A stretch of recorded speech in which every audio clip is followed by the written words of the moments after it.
will die, with a smiley face emoji. July 4th, 2017, at 12:38:14 a.m. UTC. I love to see the families suffer. July 4th, 2017, at 7:20:57 p.m. UTC. I want to kill people. Doesn't get much more premeditated than that, Adam. This is a year, 6 months, months leading up to the actual shooting. He didn't wait till 2020. He did it in 2018. Talk about the effectiveness of that bit of evidence that the state of Florida has. That's about as aggravating as you can get when you talk about circumstances. I mean, on one side of this, you see this young man who is obviously so mentally disturbed for whatever reason, telling us what he's going to do long before he does it. And from the defense side of things, it's hard to put a spin on that. The best that I can think of in my head is here's a young man crying out for help, letting us know how mentally disturbed he was before he committed the act, and then placing blame almost back on society for not responding to these calls. I don't think it's a great argument. I don't think it's a winning argument. I think it calls on a certain amount of compassion and mercy towards humanity that, just generally speaking, we as Americans don't seem to have these days, and probably shouldn't.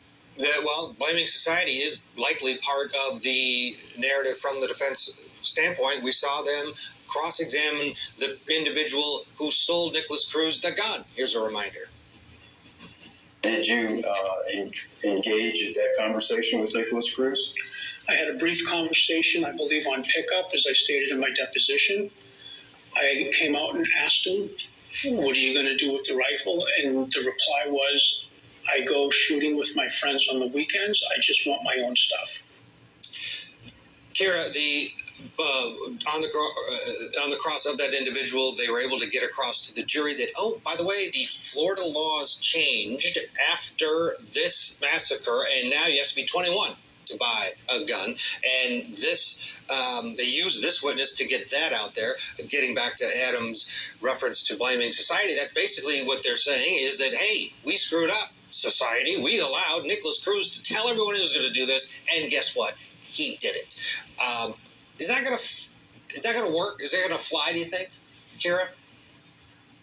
I think in order to make it fly, they're laying the foundation for us. So when we do see, the defense's side of the case, I think in order to make it fly, they're going to have to show that, his family situation was terrible. His mental situation was terrible. He's tried before to do these things and no one took him seriously. So they're going to have to be able to show something like that to support the fact that, hey, society, you dropped the ball. They're going to need to show multiple instances of where they're saying, society, you dropped the ball.